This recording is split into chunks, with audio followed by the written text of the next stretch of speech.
آغاز پارہ 2 سورہ نمبر 2 آیات نمبر 142 to 147۔ کم عقل لوگ پوچھتے ہیں کہ جس قبلہ کی طرف یہ مسلمان پہلے تھے ادھر سے انہوں نے رخ کیوں موڑ لیا ہے؟ انہیں سمجھا دیں میرے رسول کہ ہر مشرق اور مغرب اللہ ہی کا ہے، اس لیے اس سے کوئی فرق نہیں پڑتا۔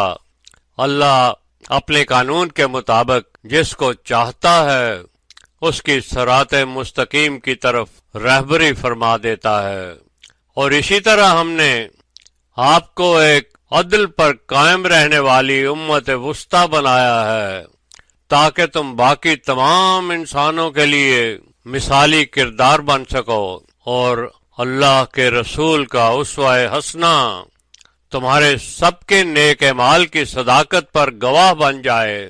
ہم نے وہ قبلہ جس پر تم پہلے تھے صرف یہ جاننے کے لیے مقرر کیا تھا کہ تم میں سے کون ہے جو ہمارے رسول کی پیروی کرتا ہے اور کون ہے جو ان کی حکم عدولی میں الٹے پاؤں پھر جاتا ہے، سوائے ان لوگوں کے جنہوں نے اللہ تعالیٰ کی ہدایت قبول کر رکھی تھی۔ دوسروں کے لیے ایسے حکم کو ماننا بہت ہی مشکل کام تھا، اور اللہ ایسا نہیں ہے کہ وہ تمہارے ایمان ضائع کر دے۔ اللہ تو انسانوں پر شفقت کرنے والا، رؤوف اور رحم کرنے والا ہے۔ میرے رسول، ہم تمہارا آسمان کی طرف منہ اٹھا اٹھا کر دیکھنا سمجھ رہے تھے، سو ہم اسی طرف قبلہ بدل دیں گے جس سے تو راضی ہو جائے۔ پس اب تو اپنی تمام توجہ کا رخ مسجد الحرام کی طرف موڑ لے، اور جہاں کہیں بھی تم ہو اپنی توجہ کا رخ اسی طرف رکھا کرو۔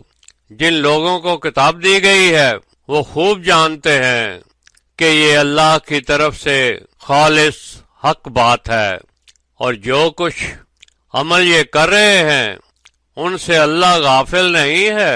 اگر تو اہل کتاب کے پاس ہر طرح کے دلائل لے کر بھی جائے تو وہ تیرے قبلے کو ماننے والے نہیں، اور نہ ہی تو ان کے قبلے کو ماننے والا ہے، اور نہ ہی ان میں سے بعض لوگ بعضوں کے قبلے کو مانتے ہیں، اور اگر وہی کا علم آ جانے کے بعد ان کی خواہشات کی پیروی کرنا تیرے لیے ممکن ہوتا تو قانون الہی کے مطابق تیرا شمار بھی ظالموں میں ہو جاتا۔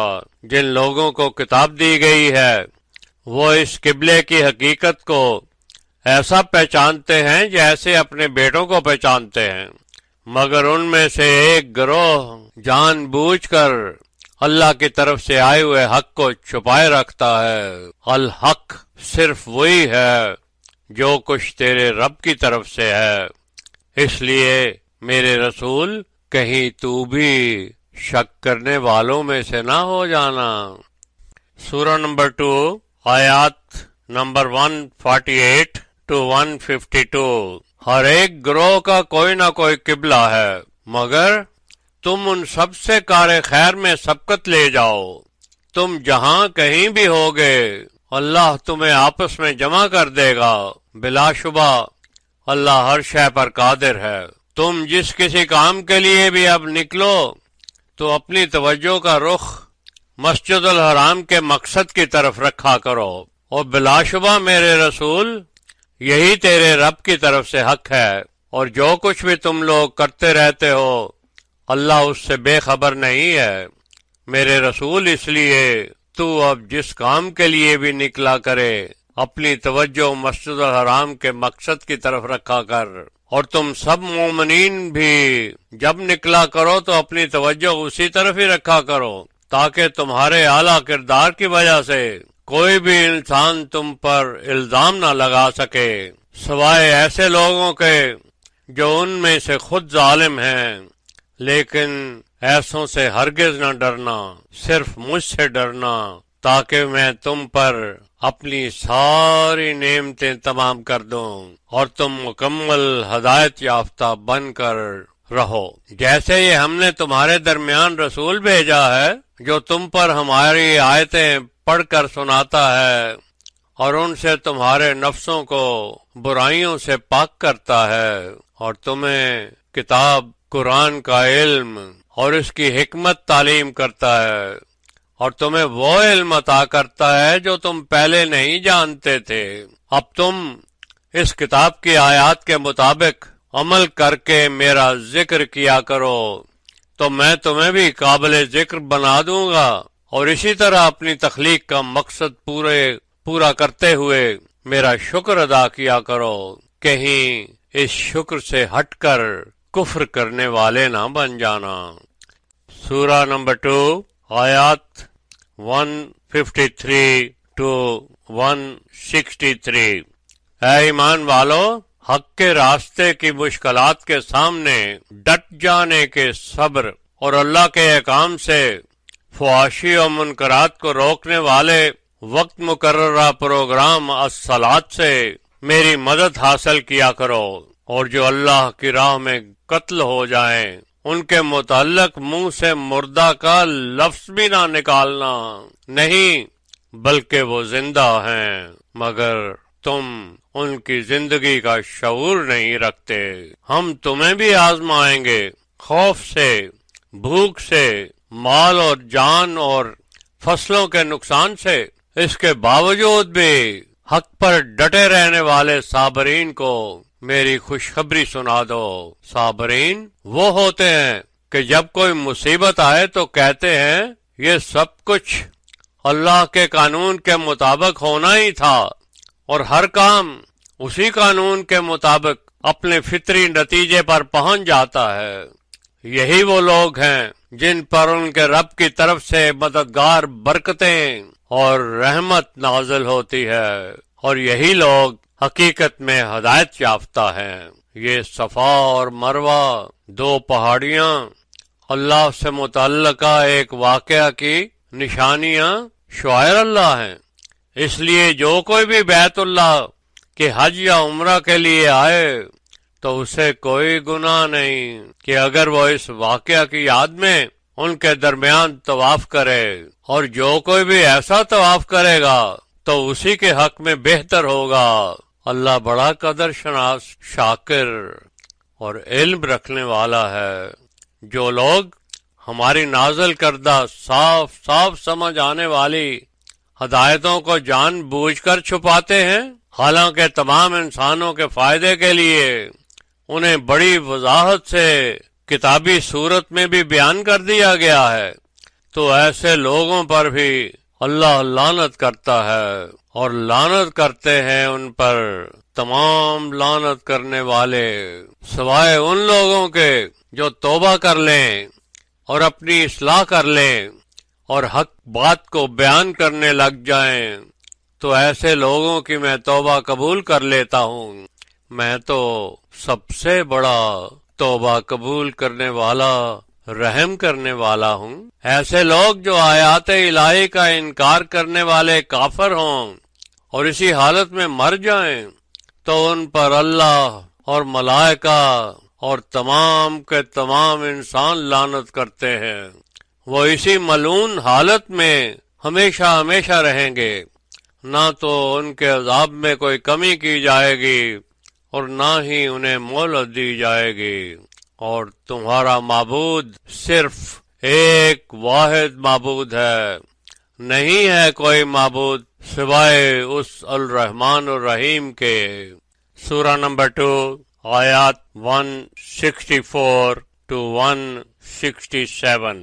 آسمانوں اور زمین کی تخلیق اور رات اور دن کا اختلاف اور کشتیاں جو دریاؤں میں چل کر انسانوں کو فائدے پہنچاتی ہیں، اور جو پانی اللہ آسمانوں سے برساتا ہے جس سے زمین کو مرنے کے بعد زندہ کر دیتا ہے، اور ہر طرف زمین پر چلنے والے جانور اور ہواؤں کے چلنے کا نظام، اور بادل جو کہ آسمان اور زمین کے درمیان بغیر کسی سہارے کے لٹکے پھرتے ہیں، ان سب میں عقل رکھنے والے لوگوں کے لیے اللہ کا ثبوت پیش کرنے والی نشانیاں ہیں۔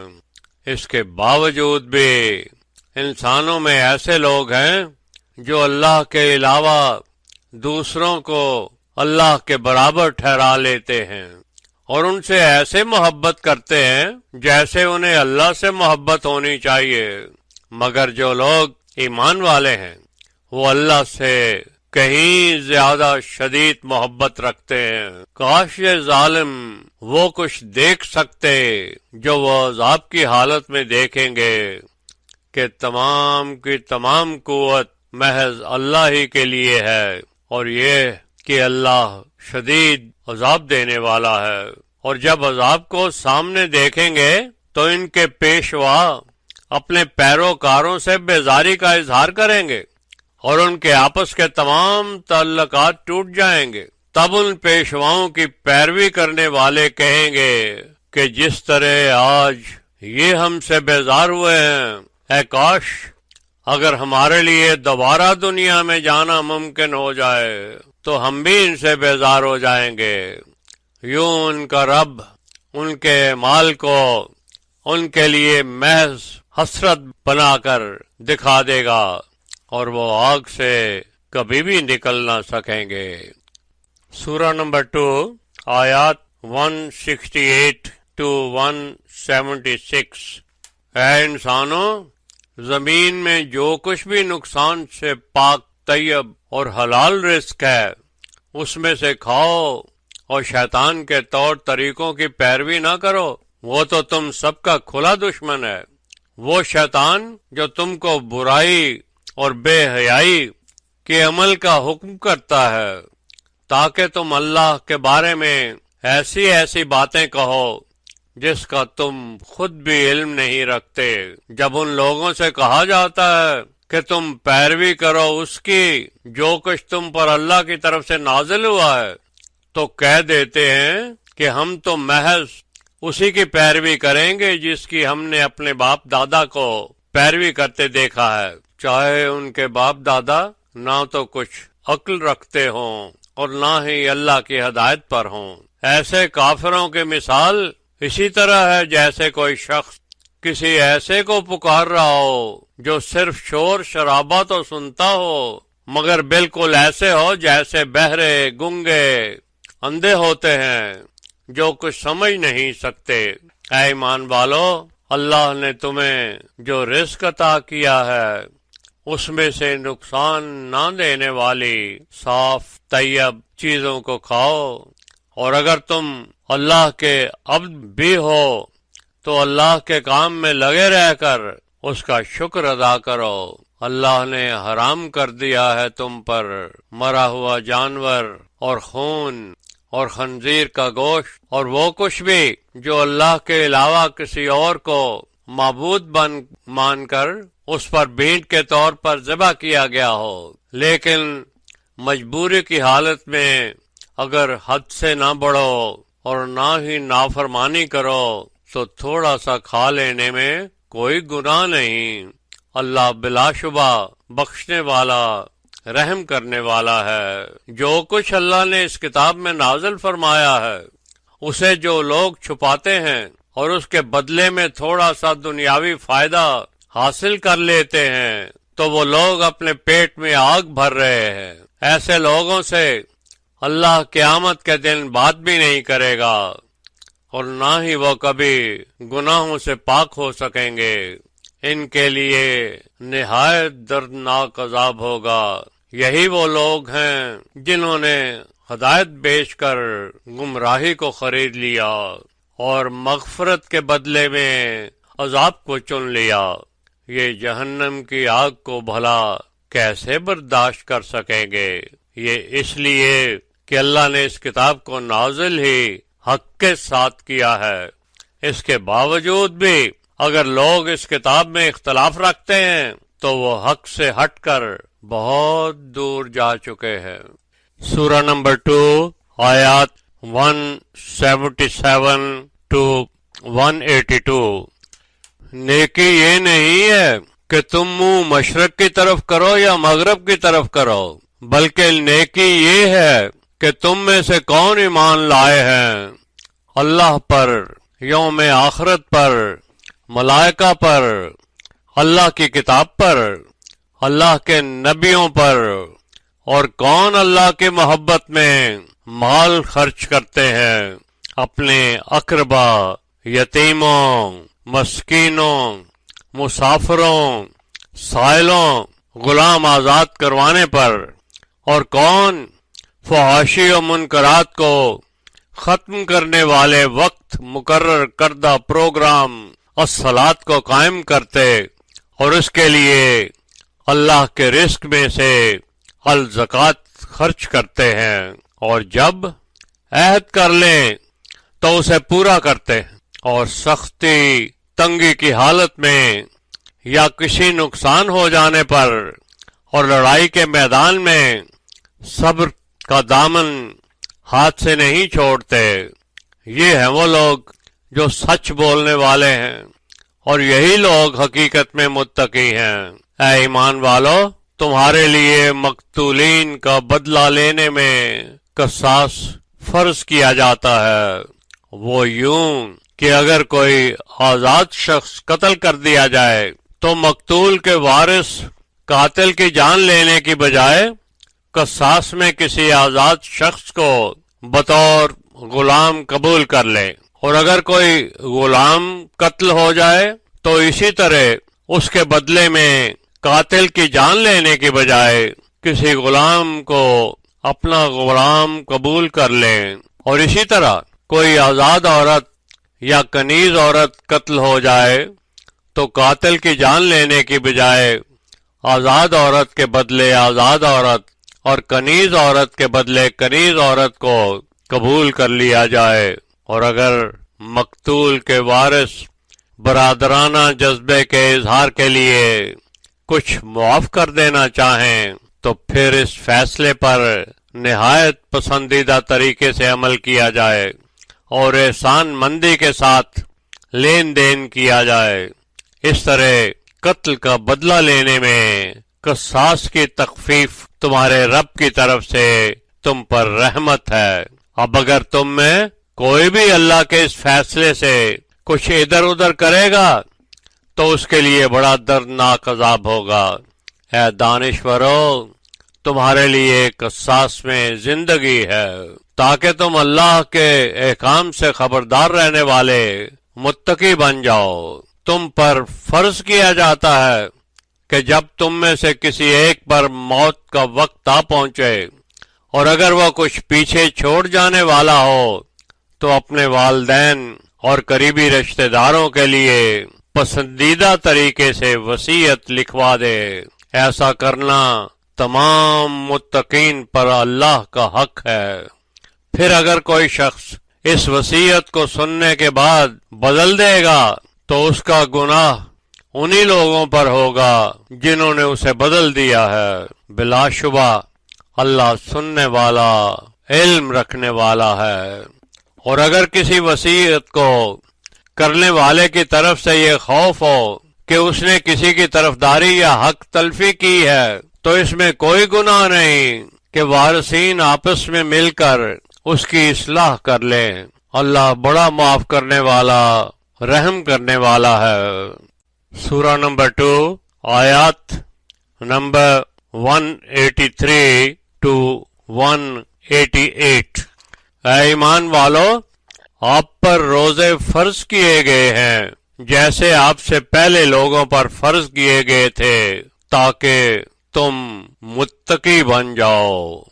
یہ گنتی کے چند روز ہیں، مگر جو کوئی تم میں سے بیمار ہو یا سفر پر ہو تو اس کے لیے مرض دور ہونے اور سفر ختم ہونے تک کے لیے روزے ملتوی کر دینے کی رعایت ہے، اور جو کوئی استطاعت رکھتا ہو وہ فدیہ کے طور پر مسکینوں کو کھانا کھلا دے، اور جو کوئی شوق سے روزے بھی رکھے اور ایسی خیرات بھی کرنا چاہے تو اس کے لیے یہ بہت اچھا عمل ہے۔ اگر تم علم رکھتے ہو تو تمہارے لیے صرف کسی کو کھانا کھلا دینے کی بجائے روزے رکھ لینا زیادہ بہتر عمل ہے۔ یہ رمضان وہ مہینہ ہے کہ جس میں ایک ایسے قرآن کا نزول شروع ہوا جو تمام انسانوں کے لیے ہدایت ہے، جس میں بڑی تفصیل کے ساتھ بتائی گئی ہدایات ہیں، اور جو حق و باطل میں فیصلہ کرنے والا فرقان ہے۔ اس لیے جو کوئی بھی اس مہینے میں اپنے ٹھکانے پر موجود ہو وہ روزے رکھے، اور جو کوئی مریض ہو یا سفر پر ہو تو وہ تندرستی اور سفر سے واپسی پر گنتی پوری کر لے۔ اللہ تمہارے لیے آسانی پیدا کرنا چاہتا ہے، تمہیں تنگی تکلیف نہیں دینا چاہتا۔ یہ سہولت اللہ نے اس لیے دی ہے کہ تم آسانی سے روزوں کی گنتی پوری کر لو، اور اللہ کی اس ہدایت کے بدلے اس کی اکبریت کے عملی اظہار سے اس کے شکر گزار بندے بن جاؤ۔ میرے رسول، جب میرے بندے تجھ سے میرے بارے میں سوال کریں تو کہہ دیں کہ میں تو قریب ہوں، اتنا قریب کہ ہر پکارنے والے کی دعا کو سنتا اور قبول کرتا ہوں۔ اس لیے انہیں بھی چاہیے کہ میرے فرمانوں کو قبول کریں اور مجھ پر ایمان لائیں، تاکہ میری ہدایات کی نیک راہ پر چلنے والے راشدین بن جائیں۔ روزوں کی راتوں میں تمہارا اپنی بیویوں کے پاس جانا حلال کر دیا گیا ہے، وہ تمہارا لباس ہیں اور تم ان کا لباس ہو۔ اللہ جانتا ہے کہ تم چھپ کر ان کے پاس جانے سے اپنے نفسوں کو خیانت میں مبتلا کیا کرتے تھے، اس لیے اللہ نے تمہیں یہ رعایت بخش دی ہے اور تمہیں معاف بھی کر دیا ہے۔ اب تم ان سے جب مباشرت کرو تو اللہ سے وہ طلب کرو جو اللہ نے تمہارے لیے اپنے قانون فطرت میں مقرر کر رکھا ہوا ہے، اور کھاؤ پیو جب تک کہ مشرق میں افق پر رات کی سیاہی سے فجر کی روشنی کی دھاری الگ نظر نہ آنے لگ جائے، پھر اپنے روزے کو رات لیل تک پورا کرو، جبکہ مغرب میں سورج کے غروب ہونے کے بعد مشرق پر اندھیرا چھانا شروع ہو جائے۔ اور اگر تم مسجدوں میں دین پر تفکر اور تدبر کے لیے اعتکاف میں بیٹھے ہو تو اپنی بیویوں کے ساتھ مباشرت نہ کریں، یہ اللہ کے لگائی ہوئی حدود ہیں، اس لیے ان کے قریب بھی نہ جانا۔ یہ ہے وہ طریقہ جس سے اللہ اپنی آیات کو انسانوں کے لیے کھول کھول کر بیان کرتا ہے، تاکہ وہ اللہ کے احکام سے خبردار رہنے والے متقی بن جائیں۔ آپس میں ایک دوسرے کا مال ناحق طریقوں سے نہ کھا جایا کرو، اور نہ ہی اپنا مال حاکموں کو بطور رشوت اس لیے کھلایا کرو کہ دوسروں کے مال کا کچھ حصہ تم ناحق ہتھیا لو، حالانکہ تم اس کا علم بھی رکھتے ہو۔ سورہ نمبر 2 آیات نمبر 189 to 196۔ میرے رسول تجھ سے نئے چاند کے بارے میں سوال کرتے ہیں، کہہ دو کہ یہ انسانوں کے لیے تاریخوں اور مہینوں کا تعین کرنے والا ایک کیلنڈر ہے، جیسے حج کے مہینے کا تعین کرنا، اور نیکی یہ نہیں ہے کہ تم اپنے گھروں میں ان کے پچھواڑے کی طرف سے آؤ، بلکہ نیکی یہ ہے کہ تم میں کون سب سے زیادہ متقی ہے، اور گھروں میں ان کے دروازوں سے جایا کرو، اور اللہ کے احکام کی تعمیل سے ہر وقت خبردار رہنے کا تقوی اختیار کیے رکھو، تاکہ تم فلاح پا جاؤ۔ اللہ کے راستے میں تم بھی ان لوگوں سے لڑو جو تمہارے ساتھ لڑتے ہیں، مگر کسی صورت بھی اللہ کی حدود کو نہیں توڑنا۔ اللہ ان سے محبت نہیں کرتا جو اس کی لگائی ہوئی حدوں سے باہر نکل جاتے ہیں۔ تم سے لڑنے والے جہاں کہیں بھی تمہارے ساتھ لڑیں، تم بھی ان سے وہاں لڑائی کرو، اور جہاں سے انہوں نے تمہیں نکال دیا ہے وہاں سے تم بھی انہیں نکال باہر کرو۔ فتنہ اور فساد تو زیادہ نقصان کا باعث ہونے کی وجہ سے قتل سے بھی زیادہ شدید گناہ ہے، مگر خیال رہے کہ مسجد الحرام کے علاقے میں اگر وہ آ کر پناہ لیں تو ان سے لڑائی نہ کرنا جب تک کہ وہ تم سے خود لڑائی میں پہل نہ کریں، اور اگر وہ تم سے یہاں لڑائی کریں تو تم بھی ان سے لڑو۔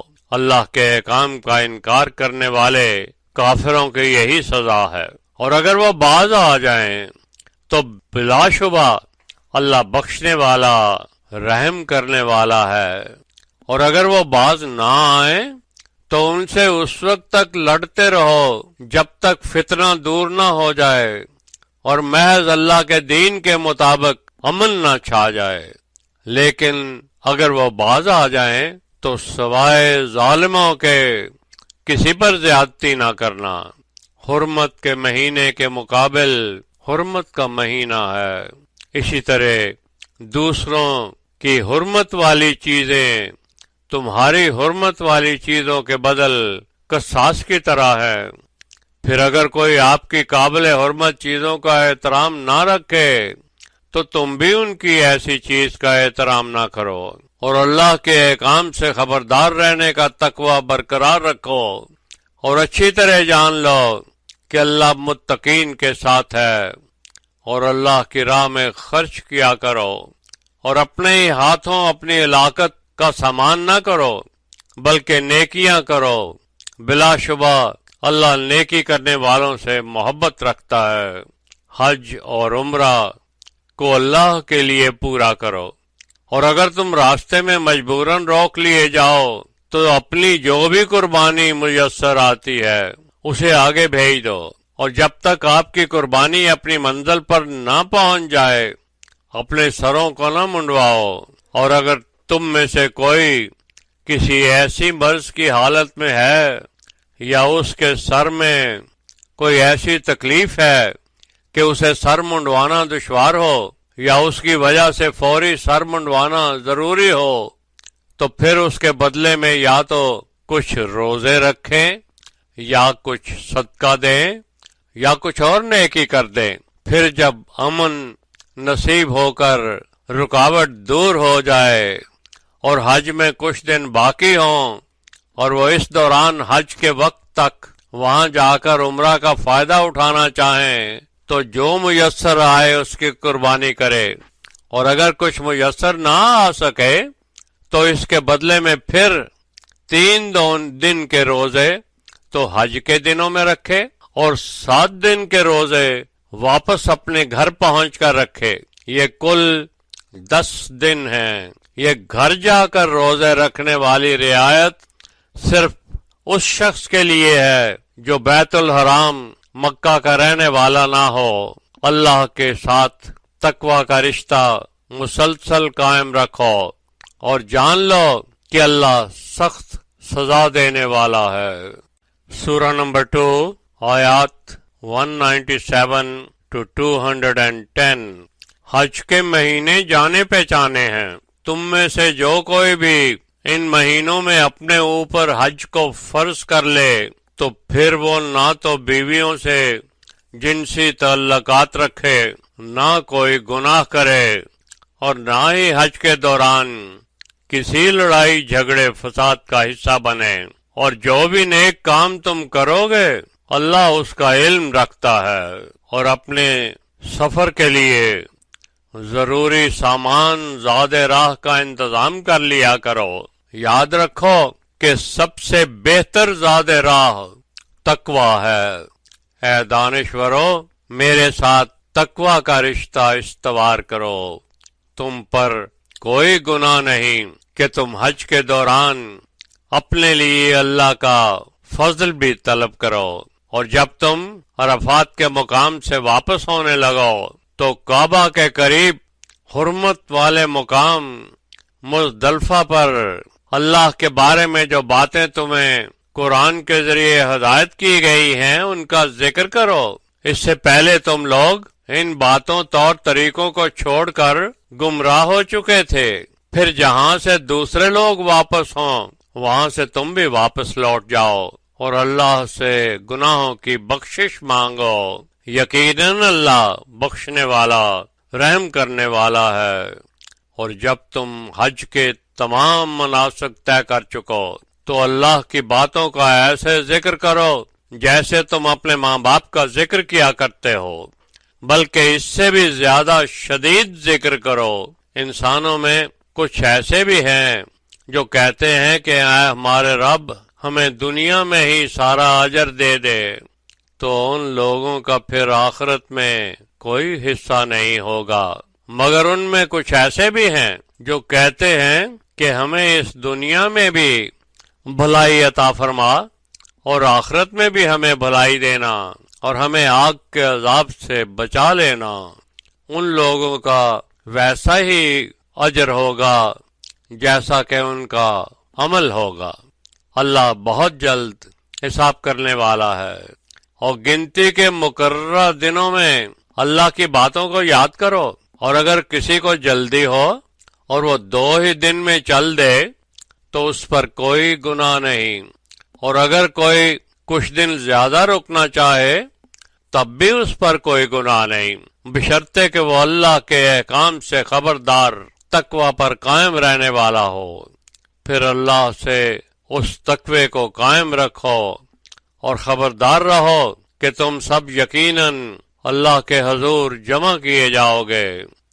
اور انسانوں میں کوئی ایسا بھی ہوتا ہے کہ جس کی چکنی چپڑی باتیں تمہیں دنیا میں بڑی پسند آتی ہیں، لیکن جو کچھ وہ دل میں رکھتا ہے اس پر اللہ گواہ ہے کہ وہ بڑا جھگڑالو قسم کا شخص ہوتا ہے، اور جب وہ منہ پھیر کر چلا جاتا ہے تو زمین میں فساد کرتا پھرتا ہے اور نسلوں کو ہلاک اور فصلوں کو تباہ کرنے کی کوشش کرتا رہتا ہے۔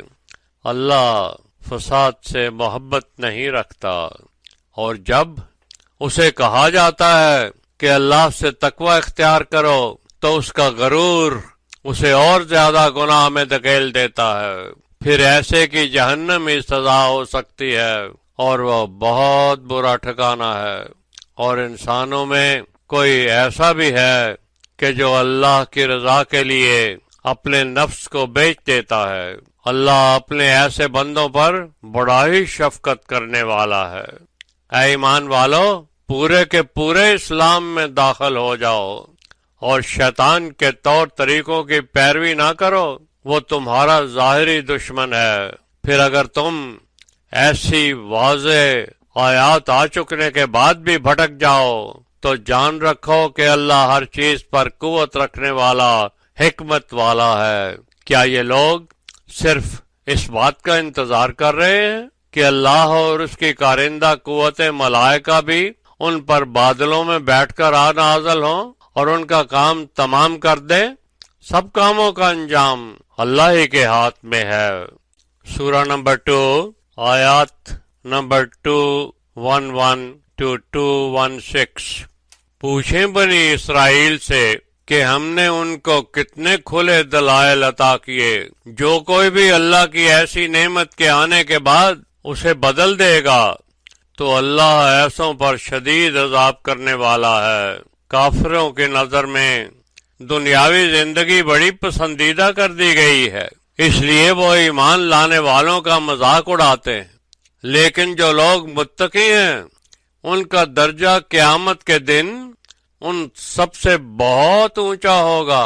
اللہ اپنی مرضی پر بنائے ہوئے قانون سے جسے چاہے بے حساب رزق عطا کرتا ہے۔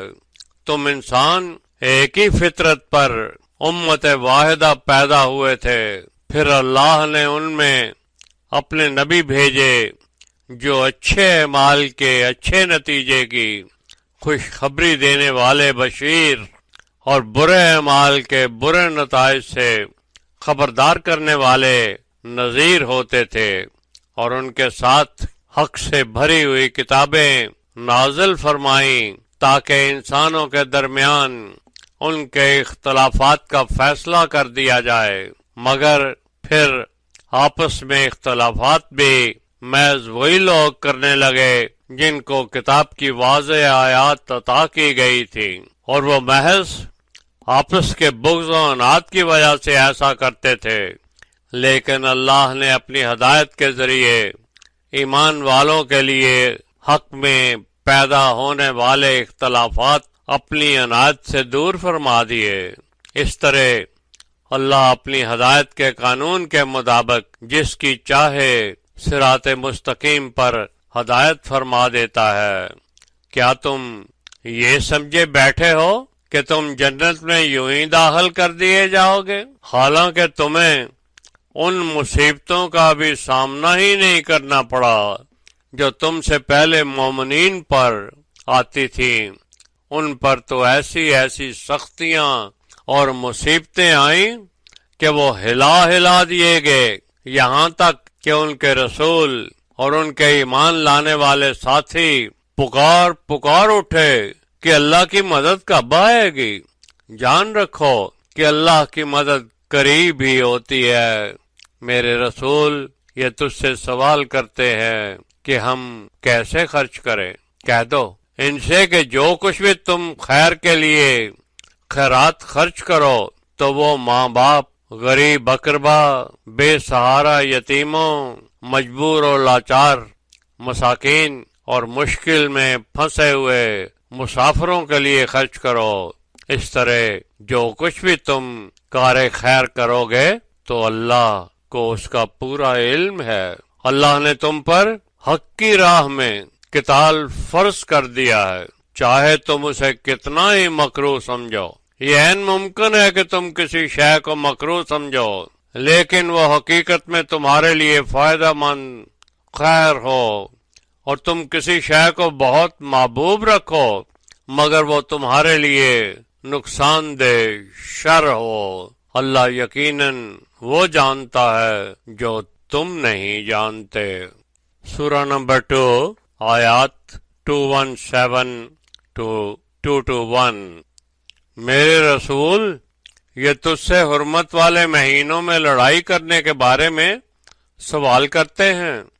ان سے کہہ دیں کہ ان مہینوں میں لڑائی کرنا گناہ کبیرہ ہے، مگر اللہ کے راستے سے لوگوں کو روکنا اور اللہ سے کفر کرنا اور مسجد حرام میں آنے سے لوگوں کو روکنا اور یہاں کے رہنے والوں کو یہاں سے نکال دینا اللہ کے نزدیک لڑائی سے بھی بڑا گناہ ہے، اور فتنہ تو قتل سے بھی بہت بڑا گناہ ہوتا ہے۔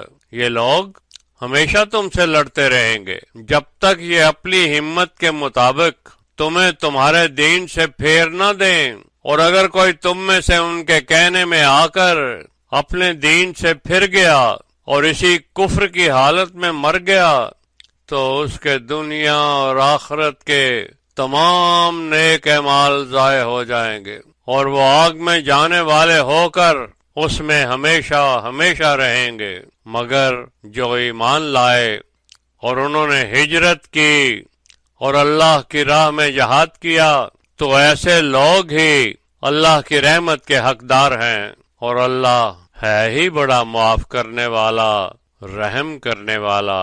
میرے رسول تجھ سے یہ نشہ آور شراب، خمر اور جوئے کے بارے میں سوال کرتے ہیں۔ کہہ دیں کہ ان دونوں میں انسانوں کے لیے نقصان دہ پہلو گناہ بہت زیادہ ہے اور کچھ تھوڑے سے فائدے بھی ہیں، لیکن ان کے نقصان دہ پہلو ان کے فائدوں کے نسبت بہت زیادہ ہیں۔ اور میرے رسول تجھ سے یہ بھی پوچھتے ہیں کہ وہ کتنا خرچ کریں۔ ان سے کہہ دو کہ العف یعنی جو کچھ بھی تمہاری ضرورت سے فالتو ہے اسے خرچ کر دو۔ یہ ہے وہ صاف سمجھ آنے والا طریقہ جس سے اللہ تمہارے لیے اپنی آیات کو بیان کرتا ہے تاکہ تم غور و فکر کرو دنیا اور آخرت کے متعلق۔ اور میرے رسول تجھ سے یتیموں کے بارے میں سوال کرتے ہیں۔ ان سے کہہ دو کہ ان کی اصلاح کرنا ان کے حق میں بہتر ہے۔ اگر تم ان کے ساتھ مل جل کر رہو تو وہ تمہاری برادری ہیں۔ اللہ اچھی طرح جانتا ہے کہ فسادی کون ہے اور اصلاح کرنے والا کون ہے۔ اللہ اگر چاہتا تو جو تکلیف ان پر آئی ہے ویسی تکلیف تم پر ڈال دیتا۔ بے شک اللہ ہر شے پر غالب اور حکمت والا ہے۔ مشرکہ عورتوں سے اس وقت تک شادی نہ کرنا جب تک کہ وہ ایمان نہ لے آئیں، کیونکہ ایک مومنہ لونڈی بدر جہاں بہتر ہے ایک مشرکہ کے نسبت، چاہے وہ تمہیں کتنی ہی اچھی لگے۔ اور اسی طرح مومنہ عورتیں بھی مشرک مردوں سے شادی نہ کریں جب تک کہ وہ ایمان نہ لے آئیں۔ ایک مومن غلام کہیں بہتر ہے ایک مشرک آزاد مرد سے، چاہے وہ تمہیں کتنا ہی اچھا کیوں نہ لگے، کیونکہ یہ مشرک تمہیں آگ کی طرف پکارتے ہیں، جبکہ اللہ تمہیں اپنے احکام کے ذریعے جنت اور مغفرت کی طرف پکارتا ہے، اور اپنی آیات کو انسانوں کے لیے بڑی وضاحت سے بیان کرتا ہے تاکہ وہ ان سے نصیحت حاصل کریں۔ سورہ نمبر 2 آیات 2:22 to 2:28۔ میرے رسول تجھ سے سوال کرتے ہیں عورتوں کے حیض کے بارے میں، ان سے کہہ دو کہ وہ ایک تکلیف دہ چیز ہے، تم عورتوں سے حیض کے دوران کنارہ کش رہو، اور جب تک وہ اس کے بعد پاک صاف نہ ہو جائیں ان کے پاس مت جاؤ، پھر جب وہ پاک صاف ہو جائیں تو جس طریق سے اللہ نے آپ کو حکم کیا ہے اس طرح ان کے پاس جاؤ، بلا شبہ اللہ محبت رکھتا ہے توبہ کرنے والوں سے اور محبت رکھتا ہے پاک صاف رہنے والوں سے۔ تمہاری بیویوں کی مثال تمہاری کھیتی کی طرح ہے، ان سے بہترین فصل کی امید میں اس کی بہتر سے بہتر دیکھ بھال کے لیے ان میں جاؤ اور اپنے نیک اعمال کو اچھی فصل حاصل کرنے کے لیے آگے بھیجو، اور اللہ کے احکام سے خبردار رہنے کا تقوی قائم رکھو، اور جان لو کہ تمہیں ایک دن اللہ کے روبرو حاضر ہونا ہے۔ ایمان والوں کو اچھے اجر کی بشارت سنا دو۔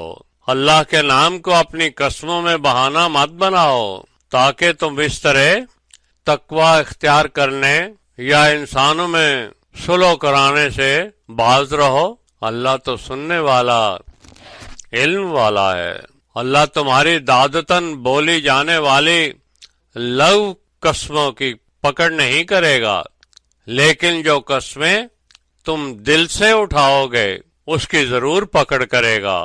اللہ بڑا بخشنے والا نرمی کرنے والا ہے۔ جو لوگ اپنی بیویوں سے صحبت نہ کرنے کی قسم اٹھا لیں انہیں چاہیے کہ پھر 4 مہینے تک اچھی طرح سوچ بچار کر لیں، اور پھر اگر پہلے ہی آپس میں مل جانے کا فیصلہ کر لیں تو اللہ بڑا بخشنے والا رحم کرنے والا ہے۔ لیکن اگر تم طلاق کا فیصلہ کر لو تو جان لو اللہ ہر بات سننے والا اور پورا علم رکھنے والا ہے۔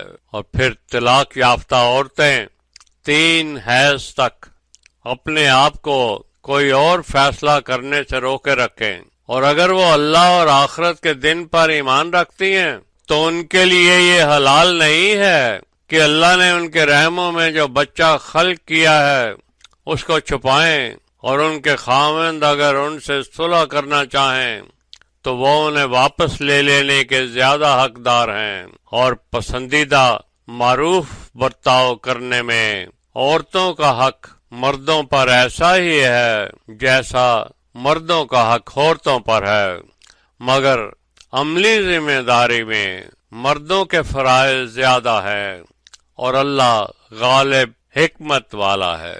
طلاق 2 مرتبہ ہے، جس میں طلاق کی عدت کے بعد پسندیدہ طریقے سے الگ ہو جانا ہے یا پھر ایک دوسرے پر احسان کے ساتھ مل کر رہنے لگنا ہے۔ الگ ہونے کی صورت میں یہ حلال نہیں کہ بیویوں کو جو دے چکے ہو اس میں سے کچھ بھی واپس مانگو، سوائے اس خوف سے کہ تم اللہ کی حدود میں اپنا گزارا نہ کر سکو گے۔ اگر مرد کی یہ حالت ہو تو عورت پر گناہ نہیں کہ وہ خود کچھ چھوڑ دے، یہ اللہ کی مقررہ حدیں ہیں، ان میں زیادتی نہ کرنا۔ اللہ کی حدود توڑنے والے ہی تو ظالم ہوتے ہیں۔ پھر اگر تیسری بار طلاق دو تو جب تک وہ عورت کسی دوسرے مرد سے شادی کے بعد طلاق نہ لے تم پر حلال نہیں۔ اس طلاق کے بعد رجوع میں حرج نہیں اگر انہیں یقین ہو کہ حدود اللہ قائم رکھ سکیں گے۔ یہ حدود اللہ علم والوں کے لیے بیان ہو گئی ہیں۔ جب بھی طلاق کی عدت پوری ہو جائے تو انہیں پسندیدہ طریقے سے روک لو یا رخصت کر دو۔ خبردار، انہیں اس لیے نہ روکنا کہ انہیں نقصان پہنچاؤ یا زیادتی کرو۔ جو کوئی ایسا کرے گا اس نے اپنے آپ پر ظلم کیا۔ اللہ کی آیات کو مذاق نہ سمجھنا۔ اللہ کی اس نعمت کو یاد رکھو جو اس نے تم پر کتاب اور حکمت نازل فرما کر کی۔ اللہ سے تقوی رکھو، جان لو اللہ ہر شے کا علم رکھتا ہے۔ جب عورتوں کو طلاق دو اور عدت پوری ہو جائے تو انہیں دوسرے مردوں سے شادی کرنے سے مت روکو، جبکہ جائز طریقے سے وہ شادی پر راضی بھی ہو چکے ہوں۔ اس پر عمل وہی کر سکتا ہے جو اللہ اور آخرت کے دن پر ایمان رکھتا ہو۔ یہی تمہاری پاکیزگی اور طہارت پر دلیل ہے۔ اللہ علم والا ہے اور تم علم نہیں رکھتے۔ ماؤں کو چاہیے کہ بچوں کو پورے 2 سال دودھ پلائیں۔ اگر بچے کا باپ بھی یہ مدت پوری کروانا چاہے تو دودھ پلانے والی ماں کے مناسب روٹی کپڑے کا انتظام باپ کے ذمے ہوگا، مگر کسی کو بھی اس کی وسعت سے زیادہ تکلیف نہ دی جائے۔ نہ ماں کو اولاد کی وجہ سے اور نہ باپ کو اولاد کی وجہ سے نقصان پہنچایا جائے۔ باپ کی جگہ بچے کا کوئی وارث ہو تو یہ سب ذمہ داری اس کی ہوگی۔ اگر بچے کا وارث اور ماں دونوں اپنی مرضی اور مشورے سے دودھ چھڑانا چاہیں تو کوئی گناہ نہیں۔ اگر کوئی اولاد کو دودھ پلوانے کا انتظام خود کرنا چاہے تو بھی گناہ نہیں، بشرطے کہ دودھ پلانے والیوں کو مناسب طے شدہ اجر ادا کیا جائے۔ اللہ سے تقوی قائم رکھیں، جان لیں وہ تمہارے اعمال دیکھ رہا ہے۔ اگر کوئی مرد اپنی زندگی پوری کر جائے اور پیچھے بیویاں چھوڑ مرے تو بیویاں 4 مہینے 10 دن تک انتظار کریں، اور پھر وہ جو چاہیں پسندیدہ انداز میں کریں۔ اللہ تمہارے اعمال کی خبر رکھتا ہے۔ تم پر کوئی گناہ نہیں کہ تم بیوہ عورتوں کو عدت کے دوران خفیہ پیغام بھیجو یا ان کے متعلق دل میں کوئی ارادہ رکھو۔ اللہ جانتا ہے تم ان سے اپنے ارادے کا اظہار کرنے سے رکو گے نہیں، لیکن اگر ضروری ہو تو اشارے کنائے سے اظہار کرنے کے سوا خفیہ عہد نہ کر لینا۔ جب تک عدت پوری نہ ہو جائے نکاح کا پکا ارادہ ہرگز نہ کرنا۔ اللہ جانتا ہے جو تمہارے دلوں میں ہے۔ تقوی قائم رکھو اور یہ بھی جان لو کہ اللہ معاف کرنے والا، نرمی سے پیش آنے والا ہے۔ تم پر کوئی گناہ نہیں جو تم عورتوں کو چھوئے بغیر یا حق مہر مقرر کیے بغیر طلاق دے دو۔ حق مہر طے نہ ہونے کے باوجود بھی انہیں کچھ دے دیا کرو۔ دولت مند اپنی حیثیت سے اور غریب اپنی حیثیت کے مطابق ایک پسندیدہ رقم انہیں پیش کر دے۔ نیکی کرنے کی خواہش رکھنے والوں پر ایسا کرنا فرض ہے۔ دوسری صورت میں اگر بغیر چھوئے طلاق دی لیکن حق مہر مقرر ہو چکا تھا تو اس صورت میں حق مہر جو مقرر ہوا تھا اس کا نصف ادا کرنا ہوگا۔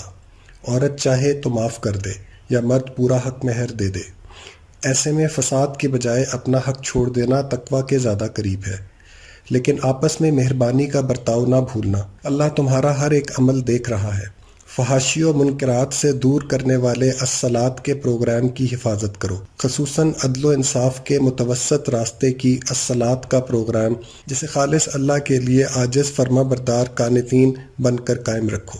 اگر خوف کی حالت میں پیدل یا سوار سفر پر ہو تو پھر ذکر الہی کو ملتوی کر کے جب تم امن کی حالت میں پہنچ جاؤ تو قرآن سے ملنے والا اللہ کا ذکر کر لیا کرو۔ تم میں جو موت کے قریب ہوں اور پیچھے بیویاں چھوڑ جانے والے ہوں تو وہ بیویوں کے بارے میں وصیت کر دیں کہ 1 سال تک انہیں پورا خرچہ ملے گا اور گھر سے بھی نہیں نکالا جائے گا۔ اگر وہ خود بہتر راستہ اختیار کر لیں یا جانا چاہیں تو کوئی حرج نہیں۔ اللہ زبردست حکمت والا ہے۔ دوسری طلاق یافتہ عورتوں کو بھی مناسب خرچہ ملتا رہنا چاہیے، متقیوں پر ان کا حق ہے۔ اللہ اپنی آیات کو وضاحت سے بیان کرتا ہے تاکہ تم عقل سے کام لو۔ کیا تمہیں ان کا حال معلوم ہوا جو ہزاروں تھے اور گھروں سے موت کے ڈر سے نکل بھاگے تھے؟ اللہ نے حکم دیا کہ مر جاؤ اور انہیں پھر زندہ کر دیا۔ اللہ تو انسانوں پر فضل کرتا ہی رہتا ہے، لیکن انسانوں کی اکثریت شکر ادا نہیں کرتی۔ اللہ کی راہ میں قتال کرو اور جان لو کہ اللہ سننے والا، علم رکھنے والا ہے۔ تم میں کون ہے جو اللہ کو قرض حسنہ دے تاکہ وہ اسے کئی گنا واپس لوٹا دے؟ اللہ اپنے قانون سے رزق میں تنگی زیادتی پیدا کرتا ہے، پھر اسی کی طرف سب لوٹ جاؤ گے۔ کیا تم نے موسیٰ کے بعد بنی اسرائیل کے سرداروں کو دیکھا کہ جب انہوں نے اپنے نبی کے پاس آ کر کہا ہمارے لیے ایک بادشاہ مقرر کر دیں تاکہ ہم اللہ کی راہ میں قتال کریں، نبی علیہ السلام نے جواب دیا، ممکن ہے کہ قتال کا حکم کر بھی دیا گیا تو پھر بھی تم نہ لڑو۔ انہوں نے کہا، ہمیں کیا ہو گیا ہے جو ہم اللہ کی راہ میں نہ لڑیں، جبکہ ہمیں اور ہمارے بال بچوں کو گھروں سے نکال دیا گیا ہے۔ جب انہیں قتال کا حکم دیا گیا تو سوائے چند کے سب منہ پھیر گئے۔ اللہ ظالموں کو خوب جانتا ہے۔ ان کے نبی نے فرمایا، اللہ نے تم پر طالوت کو بادشاہ مقرر کیا ہے۔ وہ بولے، یہ ہم پر بادشاہ کیسے بن سکتا ہے؟ اس کی نسبت ہم بادشاہ بننے کے زیادہ حقدار ہیں۔ یہ تو ہاتھ میں مال بھی نہیں رکھتا۔ نبی علیہ السلام نے کہا کہ اسے اللہ نے تمہارے اوپر چن لیا ہے، کیونکہ وہ علمی اور جسمانی استطاعت میں تم سب سے زیادہ مضبوط ہے۔ اللہ ان صفات پر جسے چاہے بادشاہت عطا کیا کرتا ہے۔ اللہ نہایت وسیع علم رکھنے والا ہے۔ ان کے نبی علیہ السلام نے ان سے یہ بھی کہا کہ طالوت کے بادشاہ ہونے کی دلیل یہ بھی ہے کہ تمہارے رب کی طرف ملائکہ ایک تابوت لائیں گے جس میں تمہارے دل کی تسکین کے لیے آل موسیٰ علیہ السلام اور آل ہارون علیہ السلام کے چھوڑے ہوئے تبرکات ہوں گے۔ اگر تم ایمان رکھتے ہو تو یہ ایک بہت بڑی دلیل ہے۔ سورہ نمبر 2 آیات نمبر 249 to 252۔ آخر کار جب طالوت اپنے لشکر لے کر نکلے تو انہوں نے فوج کو حکم دیا کہ اللہ نے اس نہر کے پانی سے تمہاری آزمائش کی ہے، تو جس کسی نے اس نہر کا پانی پی لیا وہ میرے ساتھیوں میں سے نہیں ہوگا، سوائے اس کے کہ چلو بھر چکھ لے، لیکن صرف چند لوگوں کے سوا باقی سب نے پانی پی لیا۔ پھر جب وہ اپنے مومن ساتھیوں کے ساتھ نہر کے پار اترے تو کہنے لگے کہ آج ہم میں جالوت اور اس کے لشکروں سے کے مقابل لڑائی کرنے کی طاقت نہیں رہی، لیکن ان میں سے وہ لوگ جو اللہ سے ملاقات کا یقین رکھتے تھے وہ کہنے لگے، یہ عین ممکن ہے کہ اللہ کی مدد سے ایک چھوٹی جماعت کسی بڑی جماعت پر غالب آ جائے، اور اللہ تو حق کے راستے پر ثابت قدم رہنے والے صابرین کا ساتھ دیتا ہے۔ پھر جب وہ جالوت اور اس کے لشکروں کے مقابلے میں نکلے تو انہوں نے دعا کی کہ اے ہمارے رب، ہمیں حق کے راستے میں مشکلات کو برداشت کرنے کا صبر عطا فرما، اور ہمارے قدموں کو جمائے رکھ، اور ہمیں کفار کی قوم پر فتح عطا فرما۔ اس طرح اللہ کی مدد سے انہوں نے دشمن کو شکست دے دی، اور داؤد نے جالوت کو قتل کر دیا۔ تب اللہ نے داؤد کو بادشاہت اور حکمت اور جو کچھ ضروری سمجھا اس کا علم عطا فرمایا، اور اگر اللہ انسانوں کی ایک دوسرے کے ذریعے روک نہ کرتا رہتا تو روئے زمین پر فساد ہی فساد پھیل جاتا، لیکن اللہ تو کل عالمین پر بڑا فضل کرنے والا ہے۔ یہ اللہ کی آیات ہیں میرے رسول، جن کی تجھ پر سچ سچ تلاوت کی جا رہی ہے، اور تو یقیناً اللہ کے رسولوں میں سے ہے۔